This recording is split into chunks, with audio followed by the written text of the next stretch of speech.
Welcome to Cruise Kibitz, where we give you all the advice that you didn't ask for. Hey, welcome back everybody to another episode of Cruise Kibitz. I am Kiki from Team Reach Travels. I am Cheryl, also known as Sig Cruiser. And I am Siobhan from Parkers on the Go. And together we are Cruise Kibitz. And we have another episode for you today.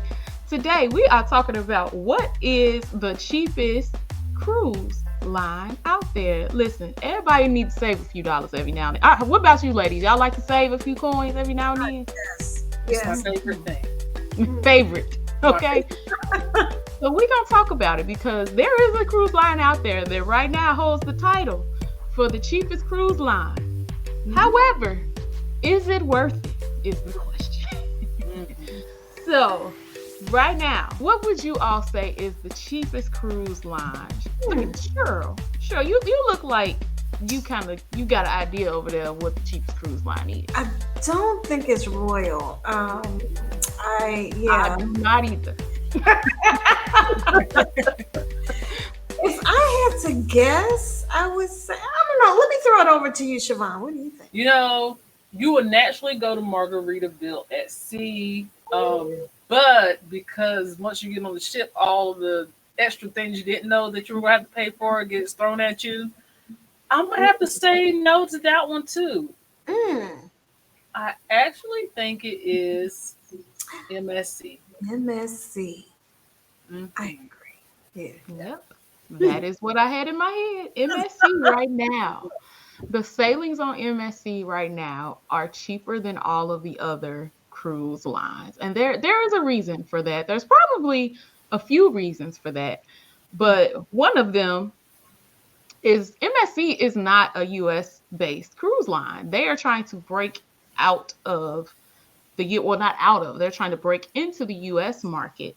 And to do that, it's just like everywhere else. You wave something a little bit cheaper, dangle a little carrot, everybody's gonna come running, right? So the cruises right now from MSC are cheaper, but are they worth it?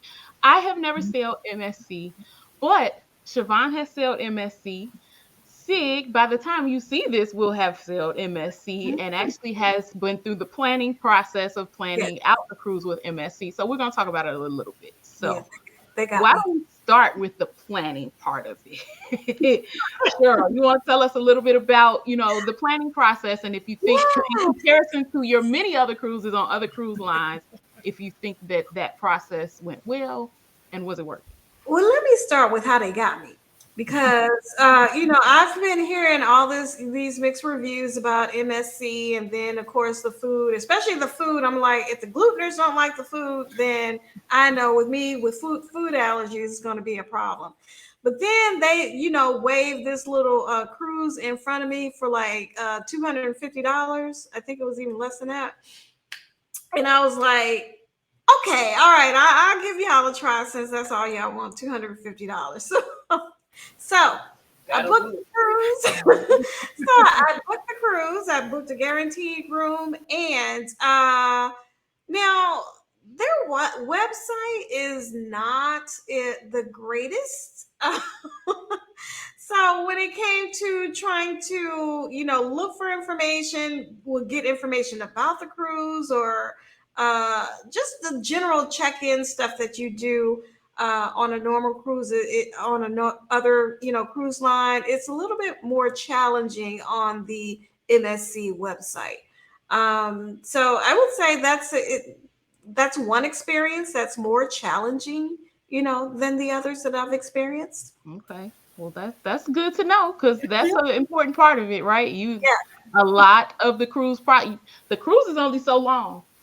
When you book the cruise, the whole time leading up to that is the planning process. Oh my gosh, yes. So obviously, Siobhan, you've been on one. So what was your planning process like? My planning process was pretty simple. We booked this cruise 2 weeks before we jumped on it because, once again, the price. You cannot beat a cheap price tag. It does hook, line, and sinker get it. Yep. Um, I mean, and also we're not much of planners anyway. You know, we are kind of like fly by the seat of our pants. If we see a good deal, we're going to jump on it. That is slowly changing. But yeah, so as far as the planning process, we didn't have much of a planning process, but I 100% agree with Cheryl. It is not a easy site to, at least from the travel agent side of it, it's not an easy site to navigate, and it's not a easy. The app is not easy to navigate as well. So there were some issues with that. As far as sailing the ship, if we want to get down into the nitty gritty, Mhm. um, we didn't have a good experience. It was just, unfortunately, there were some service issues. There were some things that just seemed really blatant, and it seemed as if the staff were neglecting some and not others. Mhm. And I really hope and pray that that is a ship issue and not a fleet issue, even though some of the reviews we're getting online is saying differently. Mhm. But because of the price, you want to try it again just to make sure. We're willing to give it another shot. Yeah. Willing to give it another go. Like, did I The cruise explain? is only $50. Oh, I guess I will take Right. 115. Right. Now, I will say one thing. Of course, I haven't sailed yet, but one thing that I'm happy about, and MH Family Adventures talked about this as well. Now, I booked a guaranteed cabin, but I got bumped up. They gave me an upgrade to a balcony room. So that was surprising, especially go to from an interior to a balcony. And yeah, like I said, MH Family Adventures said that they're good about that. So I'm just hoping that I get there and I enjoy the room, that it's clean, and that will be a good sign that everything, the whole cruise is going to be great. So for Thanksgiving, yeah. Yes. Mhm. You Something to be know, thankful for. yes. One Yes, thing I noticed about MSC's website too, I feel like if you go to Carnival, Royal, Celebrity, wherever, you can see a lot of information about the ships. I didn't feel like you get that from the MSC website. Like I went trying to just get more information about some of their ships, and it's very minimal info is shared. So you got to kind of rely on what you can find in blogs, which yes, again, they're not a US based company. So if you're looking for vlogs on one that has not been to the US yet, you may only find vlogs that are in a different language. And mhm, yeah, and if you don't, if you go and looking for one that is selling here in the US already, you may find what you like and you may find what you need and you may not find what you're looking for at all and not know until you get on the ship and see it for right, yourself. See for I don't yourself. like that. Yeah. So, I yeah, mean, and that's yeah. That's one thing I can say about the ship that I'm on. I think it's called Magnifica or something like mhm. that. Magnific- so Ooh. that's what it's called. So, but from what I can see, the Thanksgiving sailing is going to be its first U.S. sailing. I don't know if that's for ever, but at least this year.